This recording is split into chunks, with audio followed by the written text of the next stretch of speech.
Hello all and welcome back to my YouTube channel. I hope you guys are doing really great.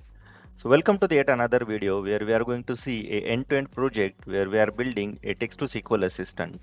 So I got a couple of requests from our subscriber that as we have completed the AutoGen series, so now it's time to come up with some end-to-end project, and based on that request I'm coming up with a text-to-SQL assistant project. The link for the AutoGen series is already available in the description, so please go ahead and check out that. Let's understand the problem statement. So iTech Industries, so iTech is our YouTube channel. So if you haven't subscribed, please go ahead and subscribe to our YouTube channel. Now iTech Industries is facing a problem where their stakeholders are facing problem while extracting the information from their databases. So they have a single data engineer working in to their organization, and every time if they want to generate some insights from the data, if they want to extract some information from their products, from their sales data, then they need to go to the data engineer, and then the data engineer is already having some task lined up. They need to wait until the data engineer is extracting that information and giving back to the business or stakeholders, and that way their efficiency is getting hampered. They need to wait for a lot of time for simple task, and that is where our tool iTech Industries we are coming up with. So they have requested a data scientist which is available in the organization, and they mentioned, okay, can you please solve this particular problem with the help of AI? And that's where we as a data scientist working in iTech Industries, like you and me, we all together, we have developed this particular tool, a text to SQL assistant. And this text to SQL assistant is now going to help a business or stakeholders. They can ask their question in natural language, and this particular tool will hit to the database, extract the information, and give it to the user. And that way, they are going to we are going to reduce the dependency of business or stakeholders on the data engineer. And that way, data engineer will also have enough time to work on other things. Isn't it interesting now? So let's understand the underlying technology. So basically at high level, we have used a SQL database where these products and supplier related information is stored and the customer information. Then we have used a Azure AI Assistant, which is a vector store. And as I mentioned in my earlier videos, like we have used phase or simple vector stores, but now we are coming up with a real-time vector store that is widely used across multiple industries. That is a Microsoft's Azure AI Search. So that is integrated in order to understand the schema for our GenAI model. And then we have used GPT-4 model in order to generate the SQL queries. And we have used text embedding model, OpenAI text embedding model to generate the embeddings. So yeah, we are going to see the architecture in depth, but let's go ahead and let me show you the demo. So let's ask questions like, what are the products order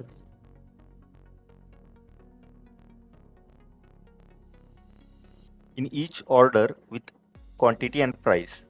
So this is the natural language question. Any business user can ask this particular question, and they are looking for the products order in each of the orders along with their quantity and price. So you can see our bot has generated the SQL query. This is the SQL query, and then it has queried those responses. It hit to the database with the help of SQL tool that we are going to build, and it has extracted those details like order, product ID, the quantity, and the unit price for that particular product. So you can see we have just mentioned quantity, so it has used quantity. Then we have mentioned price, but the actual column name is unit price, and that's where our Azure AI Assistant is helping. So instead of this quantity, if I just mention QTY, still this should work, because you can see now we have given QTY, but still it is referring to the quantity, because the AI search tool that we have used, the vector store, there we have stored the schema information. So this tool is knowing now what are the schema and tables that are available with this particular tool, and that's how it is using that particular information. So let's go ahead and ask some complex question now. What is the average freight cost per country?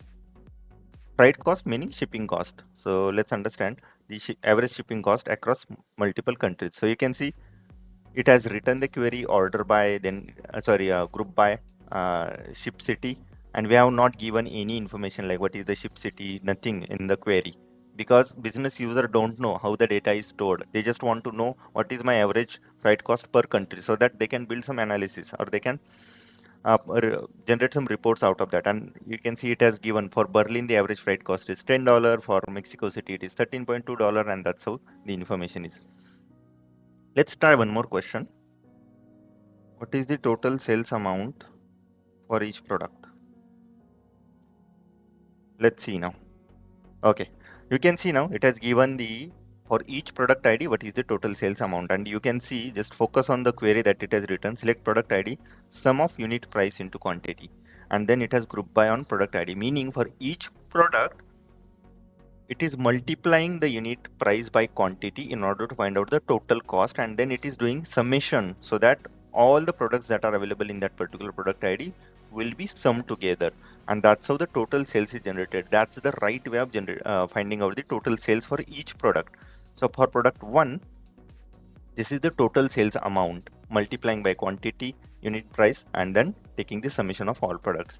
And then it has given these details like total sales amount. So isn't it interesting? It is writing the query, then it is executing that query on our custom data set. So that custom data set you can in real time replace with your organization data. And in this particular video, we are going to see how we can build that particular data set, we can hit to the Azure AI Search, all the things we are going to build from scratch. So please stay with me, and we'll just go ahead and start working on building the project. Okay, so let's understand the architecture of our project. So this part we have seen in the demo now, like what are the UI components that we have built, where user is asking the question in natural language. So that natural language query, then it is going to the Azure AI Search. Now, what is this Azure AI Search? So it is a vector store, and it is a service provided by Microsoft. Now, for this particular embedding, we are using a text embedding model, OpenAI text embedding model. And this particular text embedding model is generating the embedding for this particular natural language query. And that embedding is then passed to the vector search, where the similarity search is done. And based on that similarity search, it is extracting the top n match records. So these are the top match records that it is extracting. And those extracted records are then fed to the LLM tool.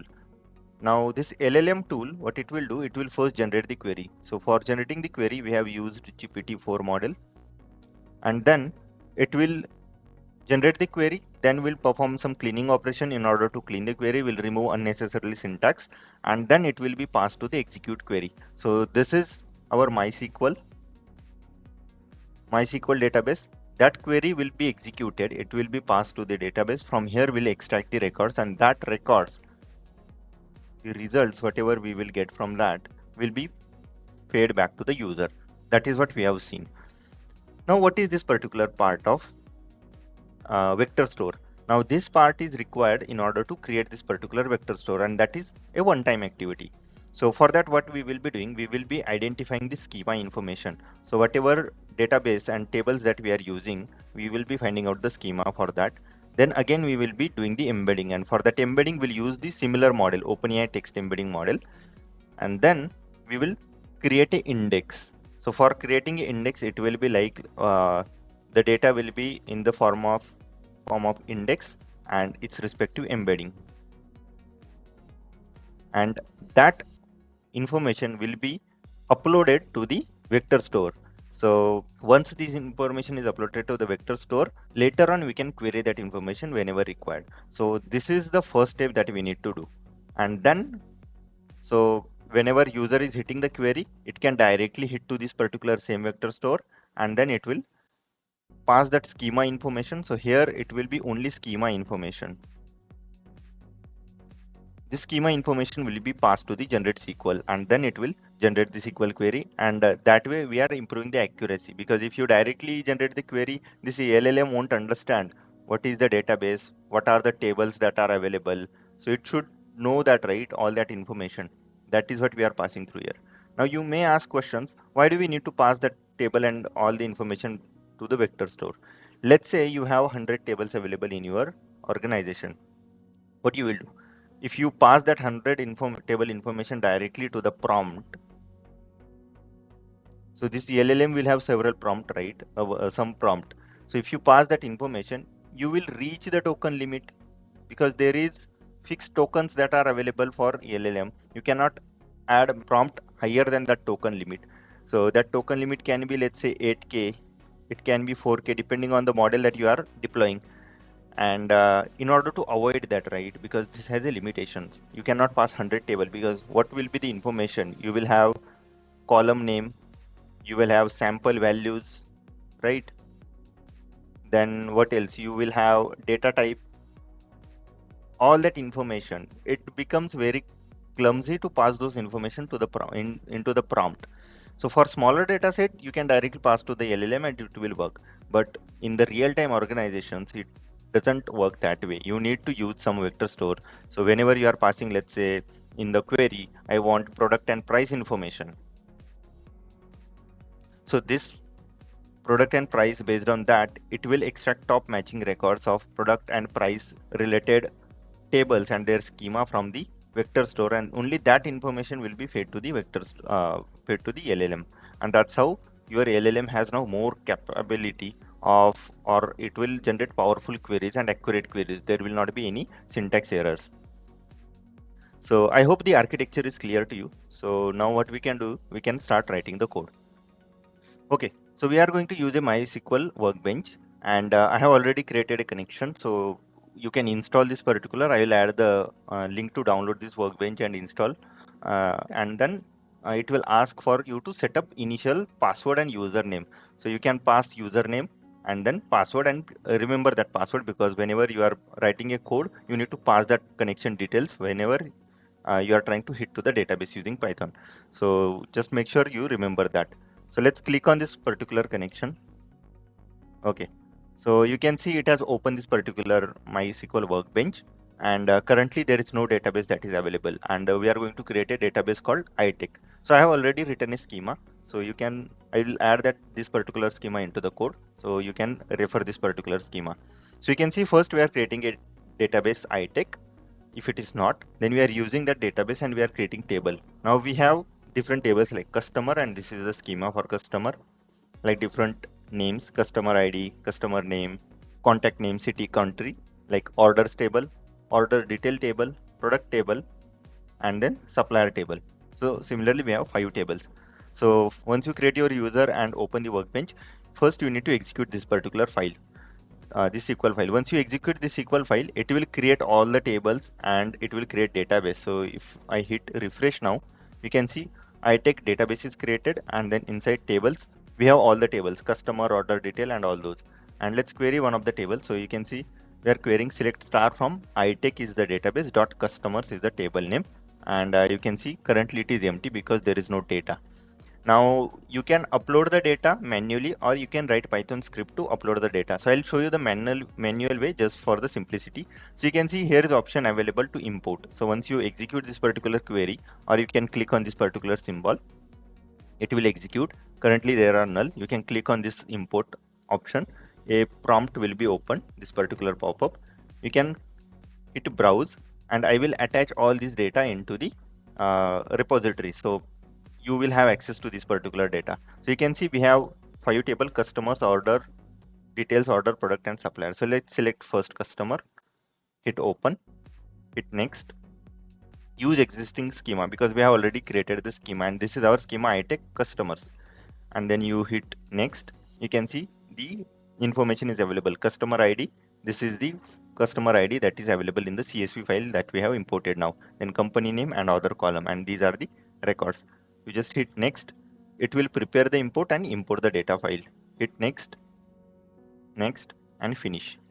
Now you can see it has imported the complete data. So you can rerun this particular query, and you can see the customer ID and all the records are now ingested into the customers table.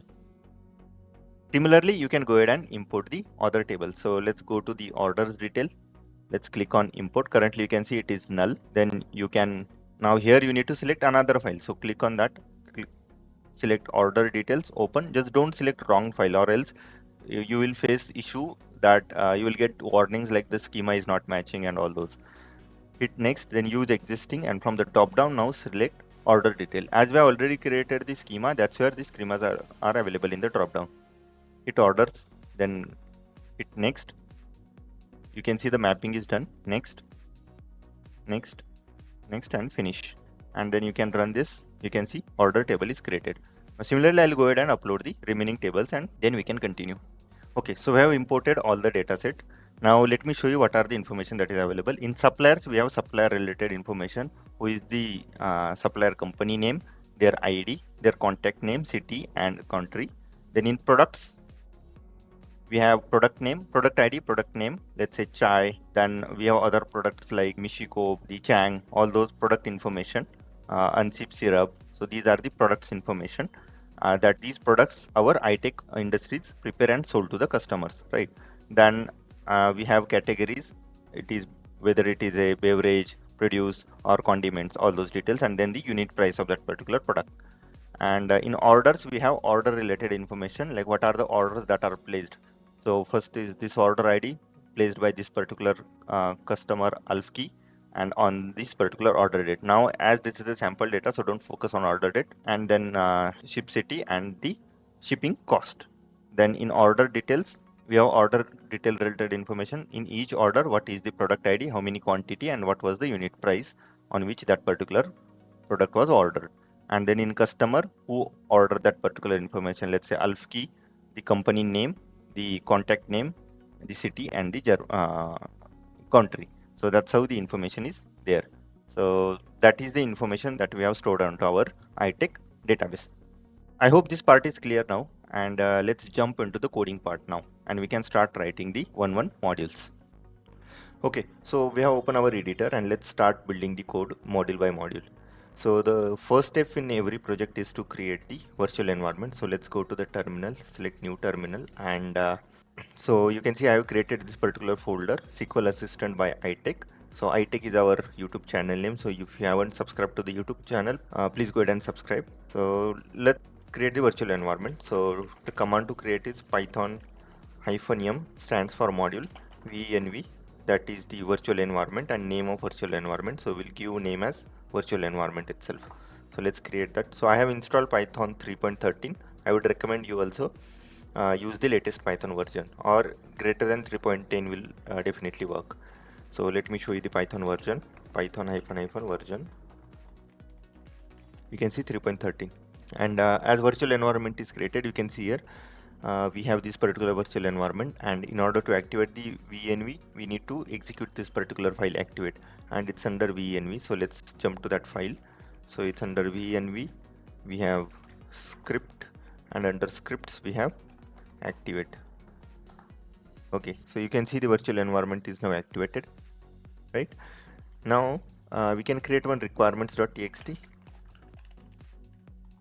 Here we will add all our requirements. Then let me also create the .env file. Okay, so yeah, and now let's start building the module. So first module what we will build is creating a text to SQL. So let's create the file text to SQL.py, and what we will be building here actually is we will use a large language model where we will pass natural language query, and that LLM model will generate the SQL query for us. And this is without any AI search or without any schema information given to the model. So we'll check how exactly the model behaves, and then we will build the component of feeding the AI search component. Okay, AI search is our vector store. Okay, so to get started, let me import OS, and also let me put .env as well. So from .env we need to import load.env and load.env in order to load the secret. So let's start writing our first function. So first function is our question to SQL. This is the function that we will build, and this will take input as question, which will be in string format. Okay, so let's start writing now. First, let's define the system prompt. So we'll be using this particular system prompt. Very simple. You are a assistant that converts natural language business of questions into SQL queries. So we will be passing natural language questions of our iTech industries, and that it will convert it into SQL queries. And let's build the model. So in order to build the model, we'll be using OpenAI. So let's import that. And in order to use the OpenAI, we need to install it. So in the requirements, let's add these two requirements, OpenAI and python.env. Let me go ahead and install the requirements. Pip install -r requirements.txt. So meanwhile the requirements are getting installed, what we can do is we can start writing the further code. So here we'll be using OpenAI dot chat dot completion dot create, and this is in order to create the SQL query. So we'll be using these OpenAI models, and let's define the model, which model we'll be using. And in order to define the model, first we need to create the model. So as we are referring to the Azure, first of all we'll go ahead and deploy the model onto Azure. So let's jump to the Azure. Okay, so we will be requiring the Azure OpenAI service in order to deploy the model, and we'll be using GPT-4 model. So let's search for this Azure OpenAI service. In the search bar here you can search, and once you open that you can hit you can hit create. You can select your subscription. If it is free subscription, you can select that. Mine is pay as you go service, so I'm selecting that. Every time we are creating any Azure service, we need to tag that service to under a particular resource group. So that's what we will be doing here. Currently we don't have any resource group, so let's create that. So we can give name RG. Let's click on create new and give name as RG stands resource group. And here we can give name as iTech, and again iTech is our YouTube channel name. So RG iTech, that is our resource group that we will create. The service name, let's give it as Azure OpenAI AZOA, let's say, and we can give name as text SQL. Pricing tier, okay, what it is saying, okay, underscore is not allowed, so let's give hyphen. Okay, pricing tier, let me select standard is 0. If it is your free subscription, it will be free tier available here. Okay, and let's hit next. Then networks, we can keep all networks. Next. You can skip this. Next. It will do the validation checks whether the requirements that we have put up is correct or not. So it will do all the validation, and yeah, validation is done, and now we can create. Once we hit create, you can see the initial deployment has started. So once the deployment is there, we'll be able to use this Azure OpenAI service. So let's wait for this. It shouldn't take much time. You can see Azure OpenAI text to SQL. This is what we have created. Okay, the resource is completed. Let's click on go to resource. Okay, this is our service. If you want to use this service, either you can again go back to your resource group, and under that resource group RG iTech, you will be able to find this service. And then now let's go to the Azure AI Foundry portal in order to deploy the GPT-4o model, so that we can consume that model into our project. See, this piece you can replace with your OpenAI subscription. If you have OpenAI subscription, you can directly use that key. The code will be slightly different. You can use that particular key instead of doing this. But why we are covering Azure OpenAI? Because in the organization, we don't use the OpenAI subscriptions directly, because there are chances of data leakage. And that's the reason we consume the information from your cloud infrastructure. So let's say if your organization follows Azure, then it will be Azure OpenAI deployment, right? And that is the reason we are studying this particular method. I know it is bit critical than OpenAI, but trust me, this is the thing that is the organizations are expecting. So let's click on deployments. In the deployments, we'll be able to create the deployment. So let's click on deploy model, select deploy base model, and here we'll be using GPT-4 model. So let's select GPT-4, and we don't need multi model, so we'll just pick up GPT-4. Yeah, chat completion, and this is fine. Let's click on confirm, and make sure that you change the capacity of your model. So click on customize, and here currently it is 50k token per minute. You need to reduce that. So for our project, 5k is more than enough, so let's select 5k. content filter, we can select default. This is in order to avoid the malicious content, like user should not ask any malicious questions. So this is in order to do that. This is our model version, and this is our deployment type, and this is the deployment name, GPT-4. Let's click on deploy. It will hardly take a 2 to 5 seconds. You can see the deployment is ready, and now we need to grab these information and store it into the Azure OpenAI. Store it into the environment file. So let's go to the code. In the environment file, we need this particular information. First, we need OpenAPI key. So let's grab that particular key. This is our OpenAPI key, right? So let's copy that and let's add it here. This is the key. Don't worry, I'll be deleting these resources before uploading the video, so no need to worry about that. But for you, don't share your key with anyone, or else there are high chances that your services will be misused. So let's not do that. Then we have OpenAPI end model. Next, we need to add that OpenAPI endpoint. So endpoint, we can capture it from here. So you can see this is our endpoint. You can directly copy this endpoint. So it includes our OpenAI service name .azure openai.azure.com. Simple. So let's pass that, and then next two things are the deployment name and the model. So deployment name is already GPT-4, and API version is this particular API version. So you can see this is the API version, and deployment model name is this GPT-4. So you can directly use that model name. You can see the name is available here. So all the details we have passed, so we are good from this front. So let's go ahead and load these information into text to load SQL. So in order to load that, we'll be using os.getEnv. So Azure OpenAPI key os.getEnv will be loading this. This load.env will help us to load the secrets from .env. And again, this is the industry practices. You don't expose your secrets into the code. Instead, you store them into the environment file, and then these environment file later on will be pushed to your GitHub secrets or to the environment variables in your deployment environment. So that is the reason we are following all the standard practices. So this is what we have called all the secrets. And then here now we can select model as this particular model name, that is GPT-4. Then apart from that, we also need to define few other things, like we need to define the message. What is the message that we will be passing? So for that, let's write the message first, and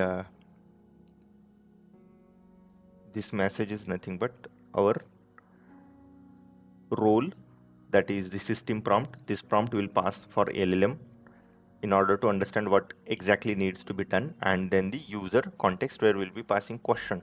This is the question that user will pass, and that based on that question, it will use the system prompt to generate the SQL query.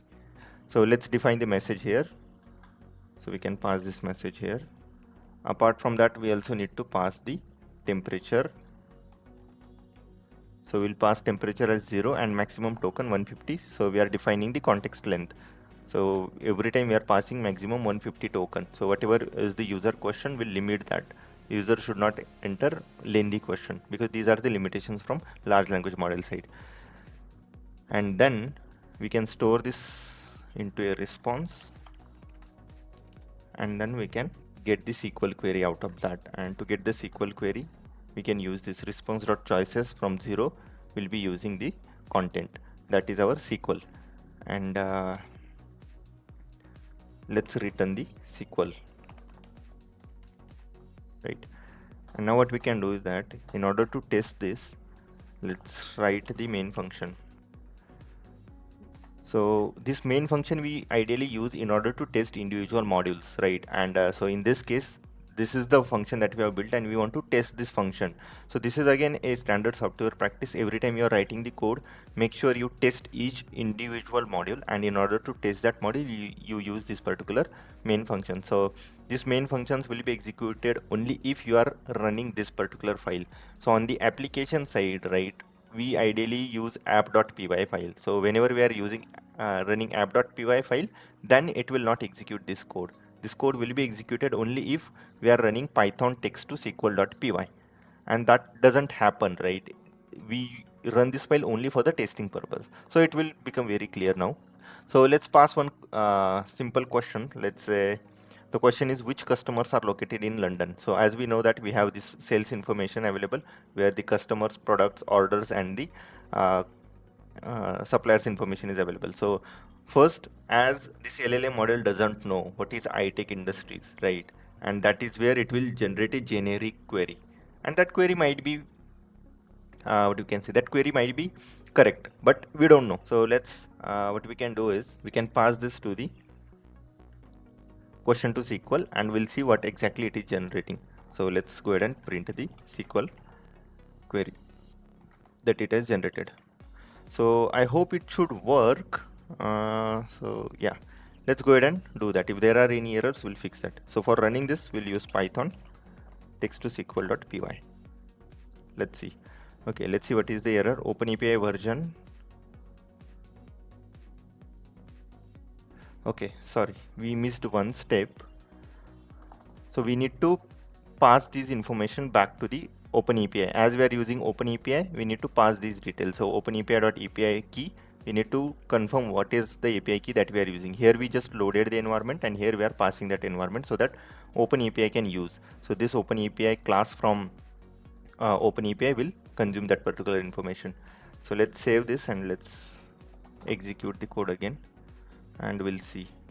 So it is saying missing required argument, message and model. Okay, small mistake here, it should be messages. Let's execute it again. It happens as we are writing the code, so sometimes some spell mistake happens. Okay, so you can see it has generated this particular SQL. Select customer name city from customers where city is London. Now this has generated the SQL query based on the global understanding, whatever information that it has, like the model which is trained on. So based on the user question, it knows that okay, customers might be the table and what information we need is the customer name and city, but it doesn't know in our table how the customer name is stored, how the city is stored, right? But yeah, we'll build the database connections now and we'll test whether this query is working or not. So before that, you can see in the SQL we have these extra codes that we need to remove SQL, because our SQL tool will only consume this pure SQL query. So in order to do that, let's write the cleaning function, clean SQL, and this will again take SQL query which will be in string format, and then okay, we'll utilize this particular function. So what it will do from this SQL, it will strip and based on the split line. So each line it will split, it will make each line differently, and then it will clean in that line if that line starts with this particular. So this particular line starts with this symbol, and again this starts with this particular code. So it will remove that, right? Strip meaning it will remove that, and then it will join the remaining query. So here it will pick up this particular part, select customer name from customer where city is London, and let's use this particular function here. After once the SQL query is generated, we'll pass that SQL query and then it will again return the clean query. Let's do this way.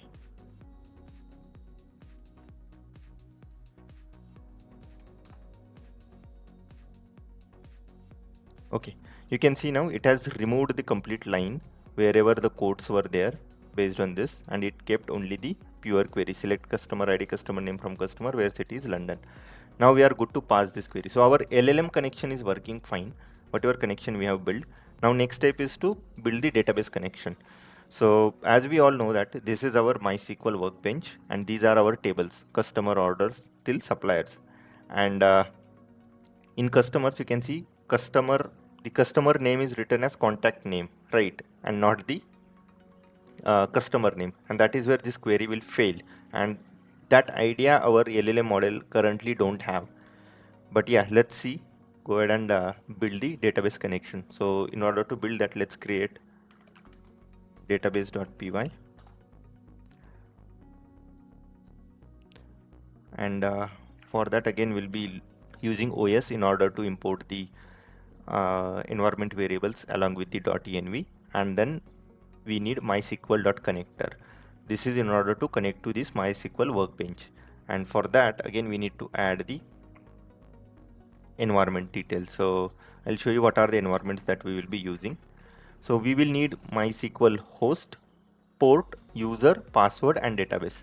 Now, whenever you are creating MySQL workbench, whenever you are creating MySQL workbench, you are creating a user, and for that user you are setting the password. So when I created this, I created it with the name of root as a user, and password I kept simply root123, and our database name is itech. That is what we have created, this particular database itech.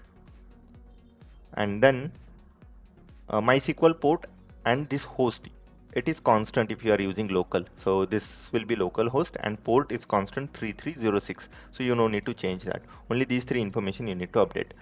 But make sure if you are using any other database like MongoDB and all those details, then your connections will change. So make sure you are using MySQL workbench if you are continuing along with me. So this is saved. Now what we can do is we can import those details into database. Okay, so we'll be using loading the load.env to load the secrets, then MySQL host, then the port. You can see the default information also I have given, even though if you don't pass this into .env, it will pick it from here because that is the constant. Then MySQL user, password, and database. That is what we have set here: password, database, and user. Now, next step is to build the connection, and in order to build the connection, the code is standard. First, we need to get the connection, and for that connection, we can use this particular connector class from MySQL, and we can use the connect function from that, which will take all these parameters as the input: database name, password, user, host, port, and then it will build the connection. And then let's write the function to execute the SQL query. So for that we can write definition execute query, and again this will take input as query, SQL query basically. And then here we need to build the connection first. So let's say connection is equals to get connection. That's it. Now here we have passed all the details, so it will build the connection, and with the help of that connection we can hit now. And for that, let's always make sure whenever you are building a connection, you use try and except block, because if your connection fails, it should not happen that your connection stays open. It doesn't happen usually in locals. Like in local it does, we don't face any issues, but in production environment or in your deployment environment, if connection stays open, that then it consumes your resources, and whenever it is consuming the resources, it charges you. So it's always better to write it into the try catch block. And the code is very simple. We'll be using a pandas functionality to read in pandas we have this particular read SQL functionality where we need to pass query and connection, and it will read the information in the database format, because we want that information in database format so that we can show that information to the user. And then we have used finally in order to close the connection. So if anything fails, finally make sure that this block executes even though the code fails or doesn't fail. Once the query is executed, it will close the connection. That is from the sepper side, and then it will return the div. But currently we need to import the pandas, and also we need to install that. So let me go ahead and install the requirements. And also we need to add MySQL connector Python, this library.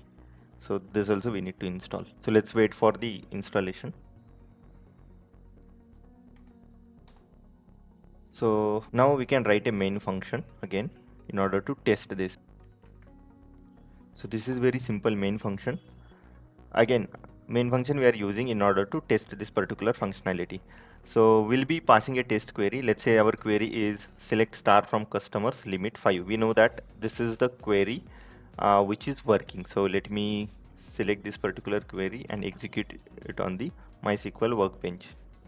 So here you can see it will fail because we are not passing the database name here. So database is itech. So every time we are using, we need to pass itech as a database dot customers, and then it will work. So you can see it has extracted 5 details. But in our code, as we have already fixed the database here. So if you see where we have given database as itech. So we no need to pass that. The pd.sql pd.read SQL will take care of that because connection is already built. We just need the pure query. So that is the query, and then we'll pass this particular test query to the execute query, this particular function, and then we are returning that, and again except block if there are any issues. So let's go ahead and test this whether it is working or not. Our connection python database.py, it should hit to the MySQL workbench and extract top 5 records for this part from the customers table. Okay, you can see the connection was successful and it has extracted these details. There is some warning that you can ignore, but yeah, you can see sample 5 records. The last row is Bergs and Sweden. Let's confirm that. You can see Bergs and Sweden. So it is working perfectly fine. Now we have this particular function ready in order to, or module ready in order to hit to the database. Now this function you can change with your actual database in the organization, and you just need to change the connection details. Now you can use any your on-prem database. Currently we are using local database. Now as this particular module is ready, we'll be using this particular module as a tool functionality for our OpenAI model. So what we can do is whatever query that text to SQL is generating, we will pass that query to this. So in order to do that, we need to import this particular execute query from text to SQL. So sorry, from database connection. So here we can go ahead and write that. So from database, we need to import execute query, and this execute query then we will pass it after this. Once the query is clean, here we can go ahead and we can pass this particular clean SQL query to this function, and we'll save these results into data frame, and let's print the data frame. We'll see now whatever query this is generating, it should pass it to the execute query and it should execute that. But let's say most probably it will fail because it is not having the information of our custom table. So let's go ahead and run this text to SQL.py. Okay, you can see it has generated this query, select customer name city from customers, where city is London, and it has thrown error unknown column customer name in the field, right? So currently this model doesn't know, but let's say we pass this particular information.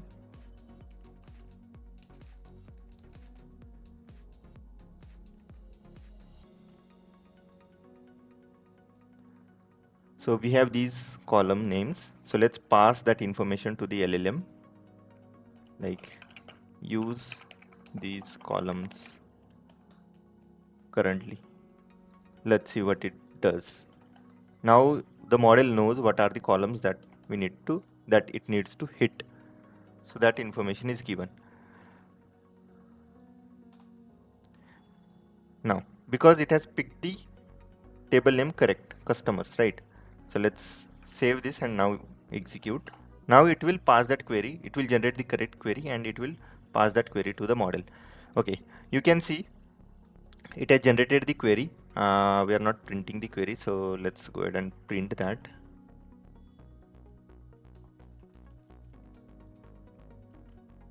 Let me run this again. You can see from customers, select customer ID, customer name, contact name from customers, where city is London, and that it has passed to pd.read SQL connection and it has extracted this record. So the customer name with city as London is this. Thomas Hardy. So let's go ahead and check.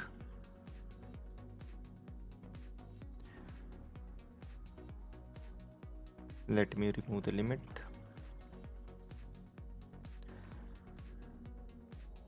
You can see with London, the customer name is Thomas Hardy.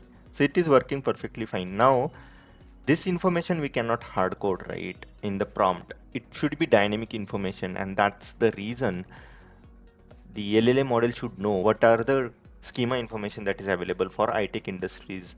And there are two options. You can pass this information, schema information, into the system prompt, but there is a limitation. If your dataset is really small, you can go ahead and do that. And if you know that in future your database is not going to grow, then only you can use this method.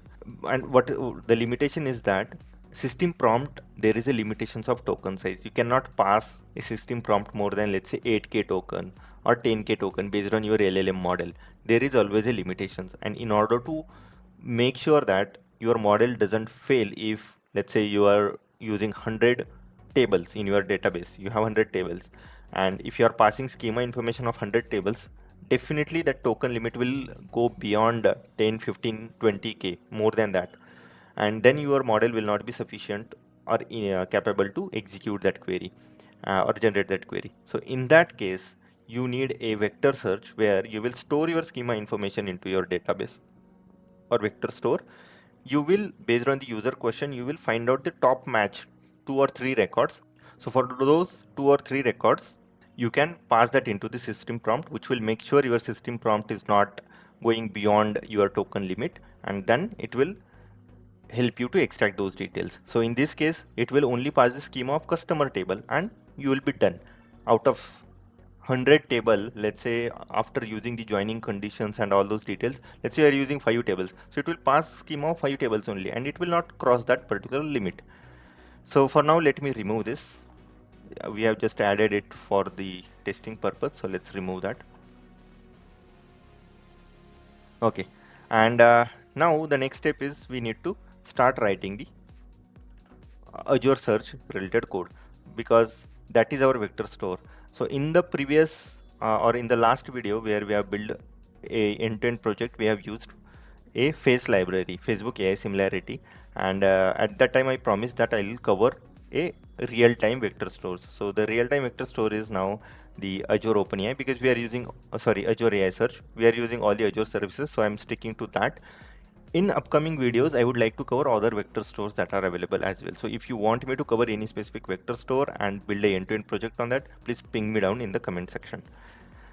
So in order to do that, first we need to deploy the Azure AI service. So let's go back to our portal. And in the same resource group, now we will create AI search service. So let's click on create, and here you can search AI search, Azure AI search. So let's click on create. Okay, now this particular service will be able to use free service because some limit is there where you can use free service as well. Resource group, we have selected RJ iTech. Service name, let's give it as AI search hyphen iTech. Let's select that, AIS iTech. That is our Azure AI search for iTech industries. Region, you can keep it default, and in the pricing tier, make sure you are changing the pricing tier. So you can see the free tier is also available. So let's select the free tier and create. So it allows us to create 3 indexes, maximum 25 MB or total storage of 50 MB. It is possible. So let's select that, because that will suffice our need, and we no need to pay for that. And then review and create. So you can see estimated cost per month is $0 because we have selected free tier. So let's wait for the deployment. Okay, you can see the resource is created. Let's go to the resource. So this is our AIS iTech service. You can also go to the resource group, and from resource group you can see it is added. Now in the search management, you can see indexes. Here we are storing the indexes. Let me give you a brief idea about what is AI search services. Like your vector stores, other vector stores like Chroma, or you have Pinecode, or you have Facebook AI similarity. What actually does is it converts your text values into embedding stores that into the embedding format, like basically in the vector format, and stores that into the vector store.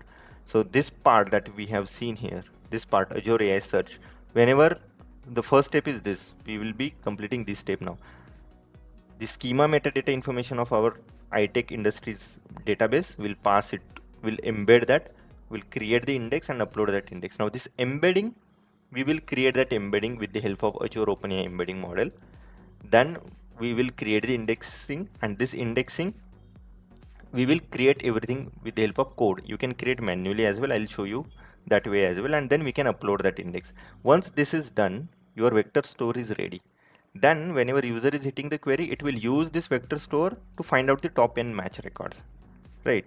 So now in the indexes, you can go ahead and create the index here. There are two options. You can add index JSON, where you need to make sure that you have that format available, or you can click on add index. And whenever you are adding the index here, you can see you can add the, you can design your database now. You need ID column, then if you want to add, let's say, column, schema information, so accordingly you can create these fields. So let me show you that information to you, the schema information. So in our code, let's create a folder data, and in that let me add that information. Okay, so I have added all the information, like all these files which will be useful for you to generate that MySQL Workbench database. You can use this particular iTake schema creation file in order to create that. If you remember, at the first I used these queries in order to create these tables. So it will create these tables and schemas, then you can use these individual files to upload the data. And this is our schema information. So in schema information, what we have is ID, type, name, description, and column. So just a sec, let me open that in the Excel. So this is the information. We have table, type, like what are the tables, and then the relationship. Then we have name of the tables, the description of the tables, and at the last we have the columns. So let's say for customer, this is the description of the table, like it stores the information about customer including their ID, company name, contact name, and city information, and what are the actual columns. So whenever user is hitting any question, what it will do, it will, based on that query, it will embed that query, and then that embedding, it will try to match, it will do the vector similarity, and this data we will be embedding now and moving it into the vector store.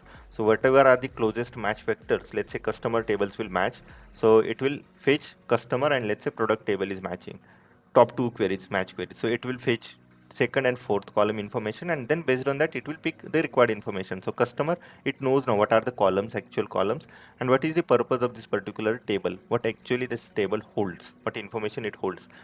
So the LLM model has that idea now. Now we'll have that idea how to write that, or what to write in that query, what are the columns to use, right? And it will also have the logical understanding for writing the query based on this description.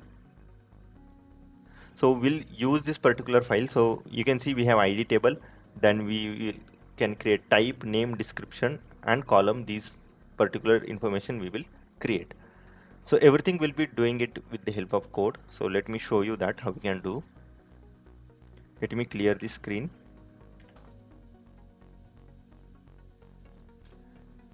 Okay, so for that we can start writing the code. We can create a new file, create and upload index.py, and here we will start writing that particular code. So first of all, let's go ahead and import the necessary dependencies. So we will be using pandas and this load.env. Pandas is to read that particular file, the schema information file. So for your organization database, you need to create this schema information. And again, here we have created manually. You can directly export the schema information from your database, and you can add descriptions on top of that. And once you prepare that information, you only need to keep updating that information. Let's say today you have 100 table, you will create the schema for 100 table. Tomorrow, if let's say you are adding 10 more tables, you can just add that schema information for 10 more tables, and boom, your application is supporting all those new tables as well now, like your text to SQL model that you are building. So that is the real industry approach of building the application, right? You should think from the expansion perspective as well. It should not happen, the code that you have written is currently working, but tomorrow if your database is changing, it shouldn't be the case that it is not working if your database is growing. So that's the reason we are selecting all the standard technologies that are actually getting used into the industry. Okay, so for this one now, we need to add the environment details to consume the Azure OpenAI search. So first one we will need is the Azure search endpoint. Then we'll need Azure search key. We will define the index name, and also we need a embedding model, right? So first what we can do is, let's grab the Azure search endpoint. So we can go to the Azure search.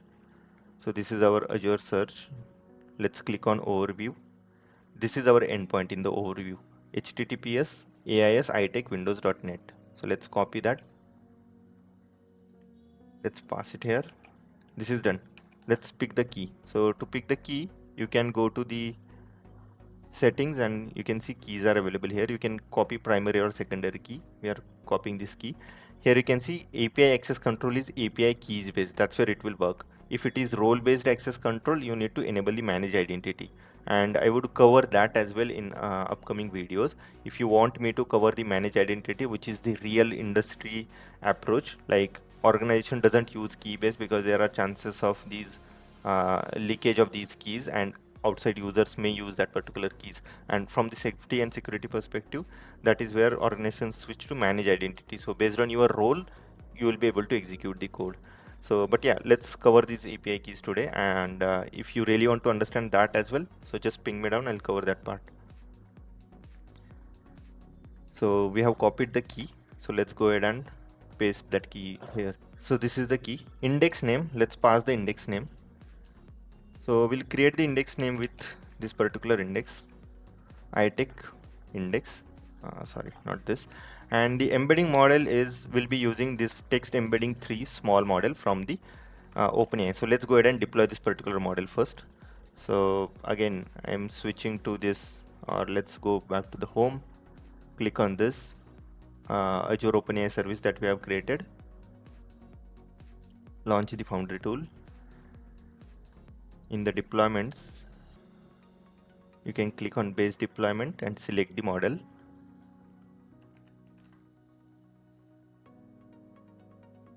Small text embedding 3 small, because our use case is we don't have much tables information. So let's go ahead and use this. It won't take much time to embed that particular schema information.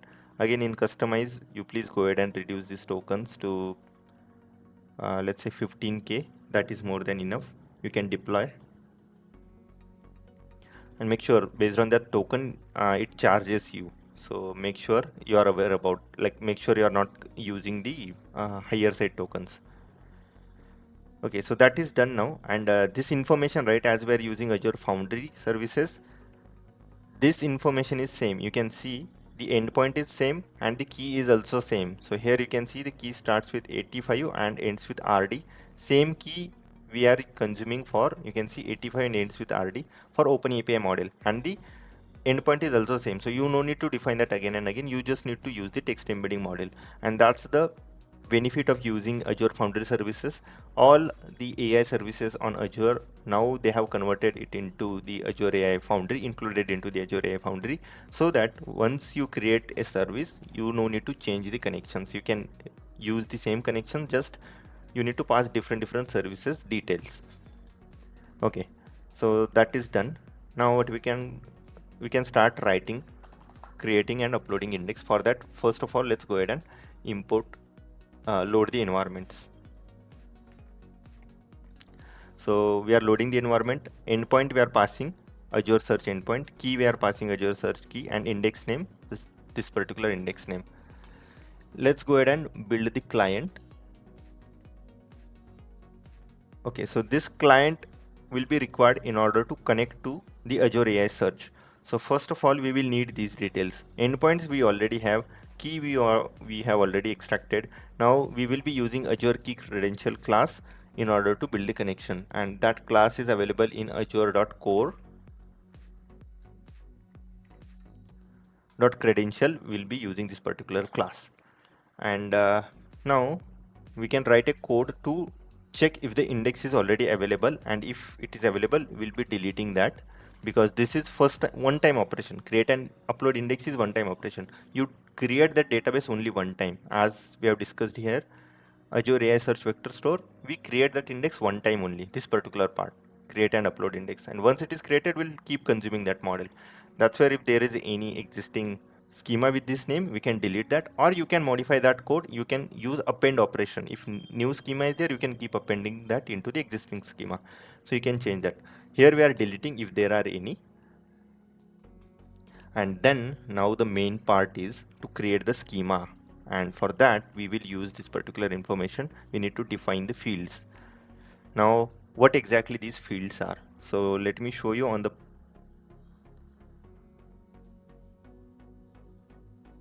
Azure AI Search. Whenever you are creating the index,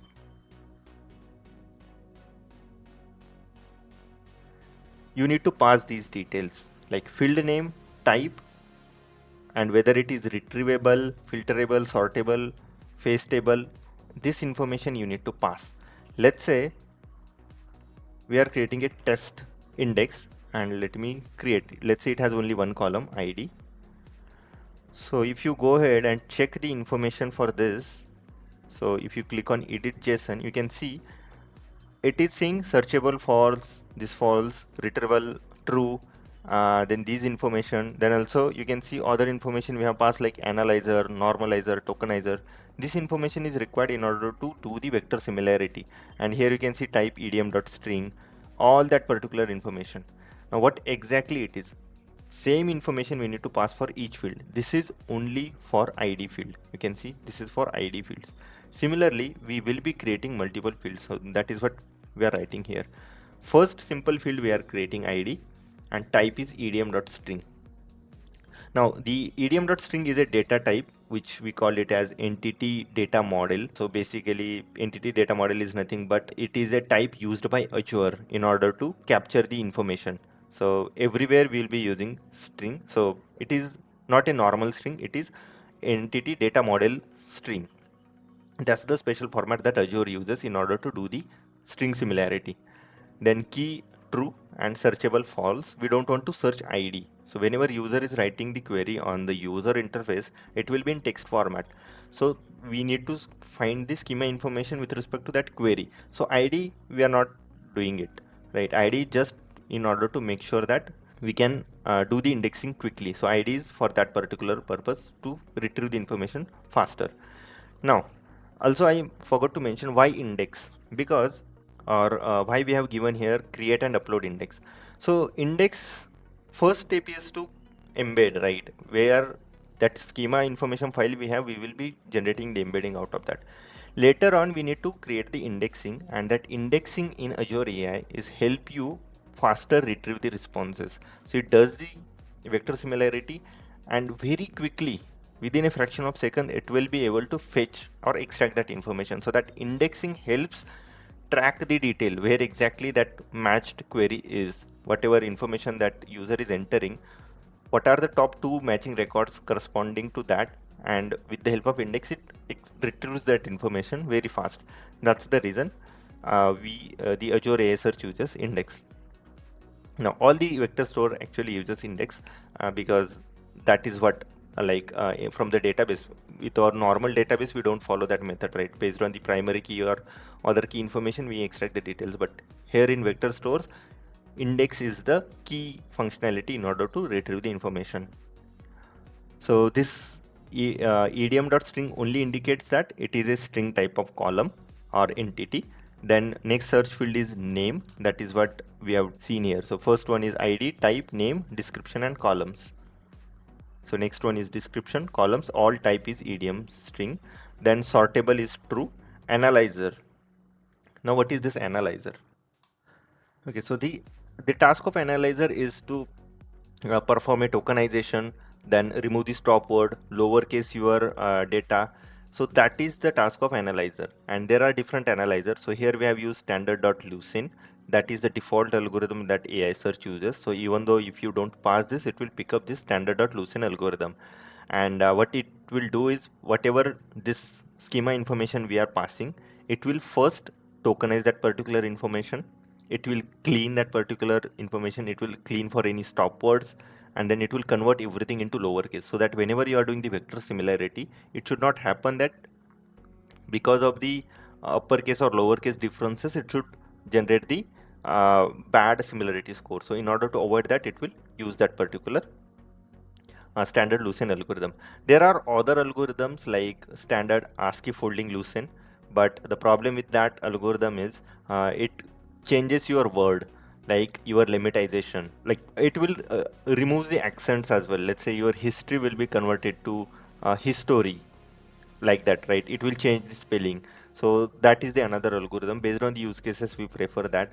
Then there is another keyword algorithm, this analyzer. That keyword analyzer, what it does, the exact matches. Let's say you have a word, let's say for example customer, so it will exactly check for customers. But let's say if you are using standard Lucene algorithm, then it may check for customers, it may check for customer underscore information. If it is available, then it will do the similarity match accordingly. So that's the reason we are passing the analyzer. So these are the fields, and in order to create those fields, now there is a simple method that we can use. First, let's create the index. So for creating, we'll use search index functionality. So search index, again, we need to import it from the Azure OpenAI. So let's go ahead and import that. So we'll be using search index. This simple field that we used here, again, it is available in Azure search.documents.index.model, and searchable field. The searchable field that we are using here, this one, that is also available. And now this search index we have imported, and then it's time to create the index. So creating index is very simple. We'll be just calling this create index class that is available in client, whatever client that we have built here, with the help of these endpoint and Azure credentials, and we will create the index. And here we need to pass the index name. So this is the index name, high-tech index. Okay, so this code is ready. Now what we can do is we can go ahead and create that index. Let's go ahead and run this particular file. Okay, before that we need to add the requirements.txt related to Azure AI Search. So for that we will be using these two dependencies, Azure Search document and Azure core. Let's go ahead and install the dependencies. Pip install -r requirements.txt. Let's wait for that. Okay, it is completed. Now we can execute this create and upload index.py. So first we have written the code only to create. Uploading code is still pending. So search index client is not defined. Let's check what happened. Okay, this search index client. Okay, we need to import the search index client as well. So again, that is available in Azure Search documents. So from indexes, we need to import this. So let's save that and execute it again. So it should create the index for us. So you can see index is created with these field information. So let's go ahead and check that on the portal now, whether it is created or not. So in the AIS iTech, you can see this index is created. Currently there is no documents. You can see 0 documents, but in the fields, if you click, you can see these are the fields it has created. Type, you can see standard analyzer is given, searchable field and sortable field, those options are selected. So all that information, either we can create that manually or you can create it through code. But yeah, again, the industry practices, as a developer, you should think how you can do it through with the help of SDK or standard software practices. So that's how we have created. And in your code now, next time you can add a code to append that documents or delete and recreate the new, right? So now we can go ahead and start writing the code to upload the index. So for that, now let's go ahead and load the CSV. So we already have this particular iText vector schema information available inside data. So we are using pandas read CSV, and then we are filling null values if there are any with empty string. Now it's time to start the search initializer, because now here if you see, we have used client to create the index, right? Search index client. Now here we will be using client in order to upload the document. So this will first check what are the indexes that are available, and then we will use this particular code in order to prepare the document. So as you know that each information that we need to upload, we need to store that into the document format, and the document format is from this data frame we are iterating and we are finding ID. From row we are picking the ID, means for each, let's say for this particular row we'll find what is the ID, what is the table, kind of in data frame format. So we are making sure we are collecting all that information and we are appending that information in the document in the dictionary format. So that is what we are creating. This document we are appending into the documents, right? And that document, because this information is required in the form of JSON object, and that is where we will upload it. And then at the end we will simply go ahead and upload the document. So for uploading the document we will need search client, and for that we need to import the search client. So search client, again it is available in the Azure AI Search documents. This is the search client. So this search client will identify which is this index name, whether this index name is available. If it is available for that index name, it will prepare this document and then it will upload the document. Upload document class available inside search client will upload the documents, and we are passing these documents. So yeah, and then it will print that the documents are uploaded. So let's go ahead and run this. I hope it is not confusing. We are just preparing the documents here. So if you want to see, document will be of the type, each row will be of this particular type. For that row we will have ID, its value, type, its value, name, its value, right? So for the first row we will have this information. Similarly, sorry, for second row we'll have, similarly we will have 9 documents total, and that 9 documents we will pass and upload. So let's go ahead and run create and upload index.py. Now first it will, what it will do, it will delete the existing index. So first it will delete, then it will create the index. You can see again it has created the index because we have this delete index code written, and then you can see it has uploaded 9 documents. So these 9 documents we have uploaded now. So let's go ahead and check those documents. Sometimes it takes time to load the document information on the schema, so it may not show sometimes. Yeah, you can see currently it is still showing 0 because it takes some time. I think it will take 2 to 3 minutes in order to reflect that information. But in the fields you can, or let me try writing one query so that I'll show you how exactly whether the information is stored or not. So what we can do is we can go ahead and copy our same question, which customers are located in London, and we'll see what information it is getting. So let's search. You can see it is searching, and you can see first it has extracted first ID. The score is 3.26 and match score, and then we have description of the what we can say, table, customer table and column. So it will use this first information, pass it to the SQL query, and that's how it will generate the SQL query. Now your SQL query will have this information, and again we need to pass this information in standard format.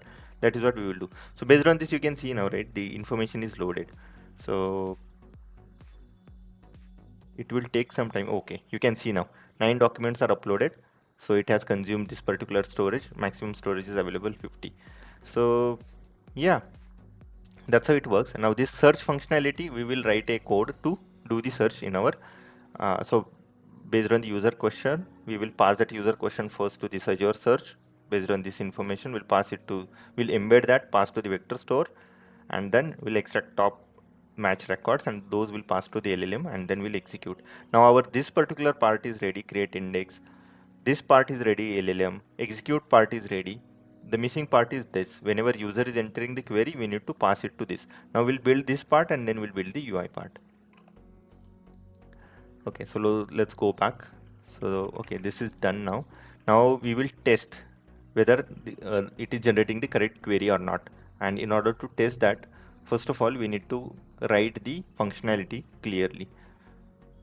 We can copy this information. Okay, let's go to text to SQL.py, and let's add the OpenAI related detail. So same information, we'll be loading it from the .environment Azure search endpoint. This is required in order to hit the query. How you are going to search, right? So that is what we are going to write here now. Then let's write a search client now. So here we can write a search client. Again, we need to import the search client. The search client we are importing from azure.search.documents, and we are passing these details, so which will search the information. And then now what we can do is we can write a code to find out the documents from the search. So you can see search index function we are writing, where we will pass query text that is coming from user. Top equals to 1, we'll pick only top match record, and in the search client we'll hit to the search, pass the query and top information, and it will generate the result for us. That results we will store it into the document. Like there will be multiple information available, like you have column information, type information, description information, that we are storing it into the docs, and it will print the or return the docs. So what we can do is, let me go ahead and here we can go ahead and test that. So in order to test that, sorry, let me call this particular function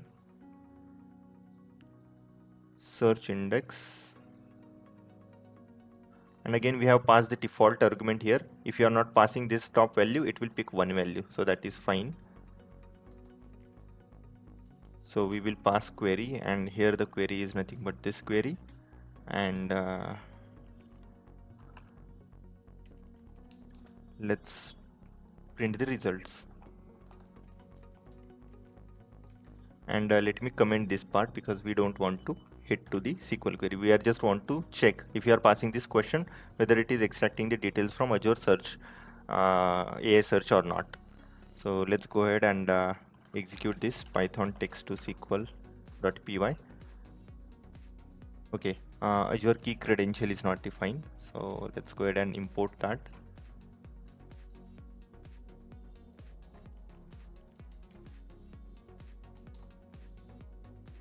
Let's see. Oh, SQL query is not defined. Why? Oops, sorry, it should be question. My bad. So based on user questions, it should check, and then it will generate the query.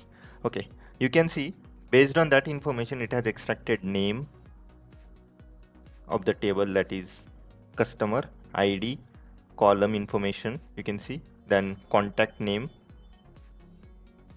company name, city, country, all that information along with the search score, everything it has extracting. Meaning from this one, wherever we hit the first query, you can see this information it has extracted from the customers table. You can see customers table. So AI search is working. Now what we need to do is we need to use this AI search to pass that information. But before that, we need to pass that in proper format. So for that, let's write one more function to build that particular schema. So here we can write build schema, where we will pass this particular document that is generated, and for that document we will return it in this particular format, document.get name, the descriptions and columns we will pass in this particular format. And so let's add that part into the question to SQL now, because here we will be passing this question first to that particular AI search. So for that, let's retrieve the top search results for rack context. So with the help of search client, we'll be using this particular this search client that we have already defined, right? The search client, and top, it is on us whether to pass or not. We will have these search results, those results, let's go ahead and convert them into the required format. And for that,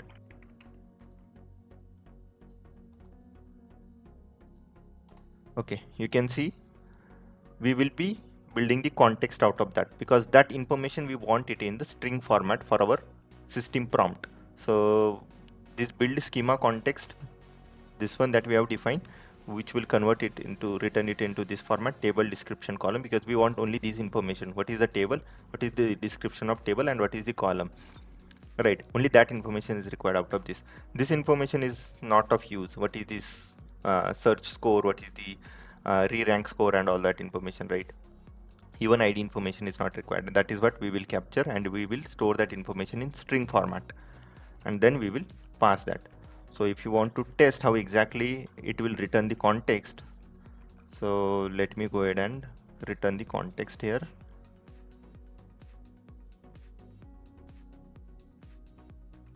and let me hide this code so that you will get idea how exactly it is done. So let's pass that question to this, and let's print that. I know it is not a SQL query now, it will just the search results now, the context. But yeah, let's go ahead and execute. We'll see in which format it will be passed to the prompt. So you can see it will be in this format now. We will pass customers, then a description and column. That information will be fed to the schema. So let me go ahead and undo these changes. Okay, so this context now we need to pass into the system prompt, and in order to pass that, we can rewrite the system prompt in this format. So system prompt URI is a system that converts natural language business questions to SQL queries. Available table names for your information. This table names we have passed, like it is optional. If you want, you can pass, or you can, this information is sufficient, right? Then use the following database schema context to help. This is the context that is generated, and then return only SQL query, do not explain anything, right? So that is your complete system prompt. And now let me remove this part, it is not required now. Now what we can go ahead, we can ask the similar question now and check whether it is hitting to the database and extracting the correct details or not. So if you remember, we passed the table information and the column information earlier in the system prompt, but now we are not passing anything. Instead, we are using this. So if you want, you can remove this as well, and still it should work, right? So this context will be passing. Now let's go ahead and execute this particular file. So it will generate all the information step by step. Okay, there is some error. Okay, the problem is we have passed context here. So sorry, my bad. We should pass the clean SQL query. So for testing purpose, we have passed that. So that was the issue. So let's go ahead and execute this now.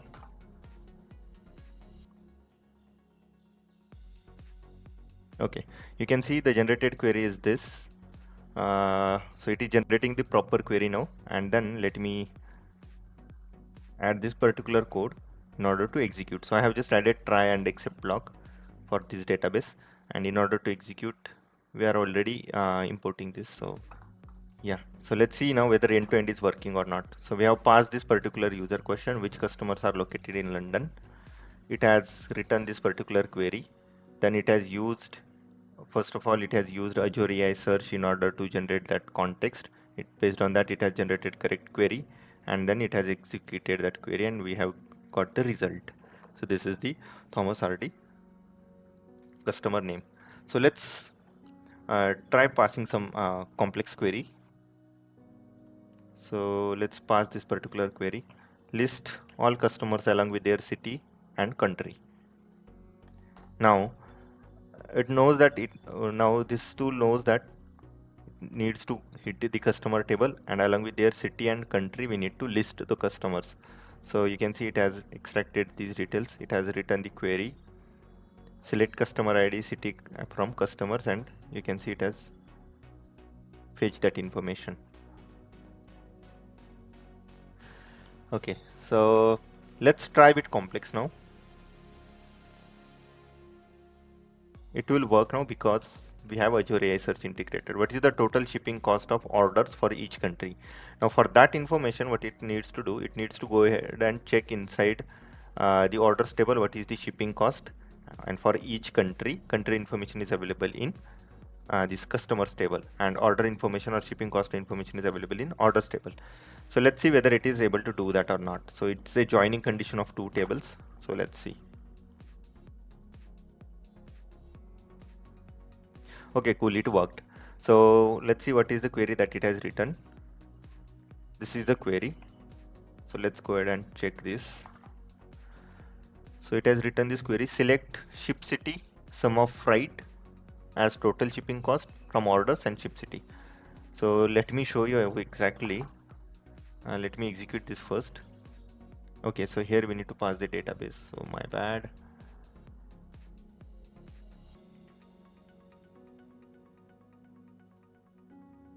Okay, so the ship city information is also available, so no need to hit the country. So let me show you the orders table. So in the orders table, you can see ship city is there and freight. Now it doesn't know freight meaning what. Freight meaning is the shipping cost, right? In the user question, user is not mentioning freight information. User is simply saying shipping cost, but that information is covered into the schema. So for orders table, if you can see, it includes this particular information, freight charges, that is shipping cost, and that is where it is understanding. And that's the reason the vector search is important in order to build the correct query, right? Okay, isn't it interesting? So almost 90% of our work is done now, because we have completed all the component, and now it's only the task that is pending, this building the UI, IT Industries UI. This part is done, creating and uploading the index. This particular part is done, Azure AI Search. This particular LLM hitting to the LLM and generating the query is done. Passing it to the execute SQL query tool, which will hit to the SQL database, is done. And now this generated result we need to pass back to the UI. So only that UI part is pending. So let's go ahead and do that. So for that, let me go ahead and create a app.py file, and we'll be using Streamlit UI functionality, so that we'll be able to quickly build that, because it just we want to showcase. But later on in your organization, you can use a fast API based applications or Flask based applications. You can use JavaScript in order to build your UI components. Like you can use React framework and deploy your build your proper user interface. And again, for deployment, you can use Azure DevOps. So if you want me to cover deployment part as well, like total LLM ops content, starting from scratch, like building the project just like we have built this, building the user interface and deploying the complete application on DevOps deployment. So just ping me down in the comment section, and I would love to cover that part as well. Okay, so in the app.py, now let me paste the code and I'll show you what exactly we are doing here. Okay, so as I mentioned, we'll be using Streamlit. So let's go ahead and install that Streamlit. So here, let's add Streamlit. And yeah, that's it. We just need Streamlit. So let me first go ahead and install that dependency.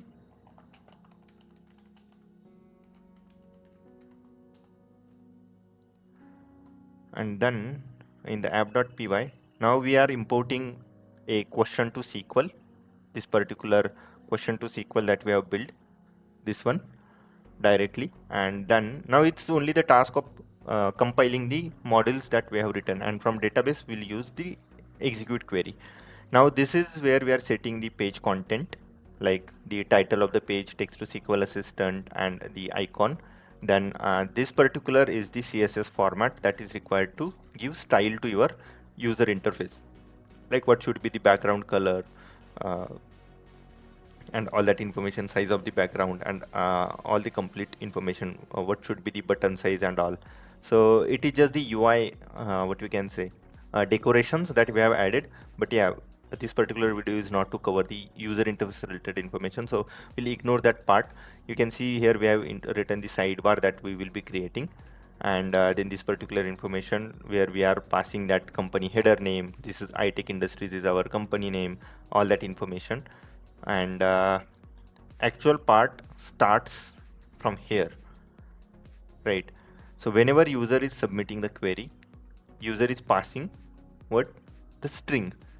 So this is where user will enter the value, and that entered value, whenever user is pressing the button get answer, this particular user query, this question value will be passed to this particular question to SQL. You can see this user question is passed to question to SQL, which will generate the SQL, and then that SQL it will execute. First it will show the SQL query, generated SQL query, it will execute that, and it will generate the result, and that results will be stored. Results will be showcased back to the user. So that is the simple user interface that we have built. And you might be worried where exactly the Azure AI search is getting called. So in this particular question to SQL, so if you go and check, we already have integrated this Azure search integrated part. So this model is already called here. And you can see that is what we have built here. Search client, everything is built into this file. So this particular .py file is responsible to pass that user question first towards your search index, and then extract the content, pass it to the system prompt, and based on that LLM will generate the SQL query here. That SQL query, it will be cleaned, and that SQL query will be then, this is the SQL query, will be then passed to the execute query, and execute query is just the tool which will execute that query and generate the result, and those results will be showcased to the user.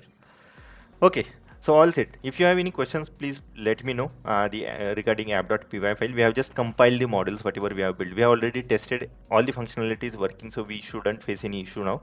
Now it's time to run the application. To run Streamlit application, we use Streamlit run command. So the command is Streamlit run and the file name app.py. So let's hit that.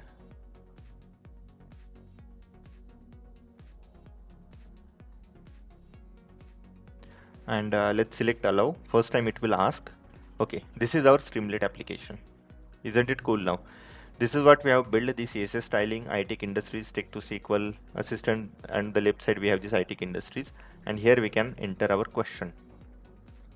So we have already tried several questions. Now let's try one more question. Here user will enter the question. Let's say what is the total quantity of each product sold. User will hit on get answer. You can see it is generating the query. This is the query and the query result, product ID, and for that product ID the total quantity that is sold. Isn't it interesting? So we have built a complete end-to-end project now, and let's try some other questions as well. What are the products ordered in each order with their quantity and price? So you can see it is very complex. So let's see whether it is working or not. Okay, so you can see select order ID, product ID, quantity, unit price, and order details. So it has extracted all that for each product. What is the quantity and unit price for each product? Let's ask another question. Let's say what is the total sales amount for each product? Let's see sales amount. Now you can see product ID, sales, total sales. You can see it is smart enough. Unit price into quantity, that's the correct way of finding out the total sales, and it is doing that. Product ID and total sales, because total sales is nothing but for one product there might be, let's say, 10 quantity and unit price is 9, so 9 into 10, 90. That's how it is doing the calculations and giving the correct result. So let's ask another question. What is the average freight cost per country? Let's see. Yeah, it is getting those information as well. Let's ask show the list of suppliers and product they supply. So this is the list of products, the companies, and the product that they supply. So isn't it interesting? This is how we have built the tool, and now this tool is helping our iTech industry business folks.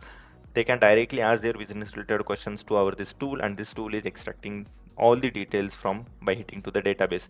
And as you know that we have used the cutting edge technologies, like we have used Azure AI Search as a vector store, then we have used OpenAI services in order to generate the text to SQL query, and we have used MySQL database to hit to that and extract the details. Now these components you can reuse for your another use cases. Let me know if you want me to cover any other use cases similar to like that. I would be happy to cover those, and definitely that is in my plan to cover in upcoming sessions.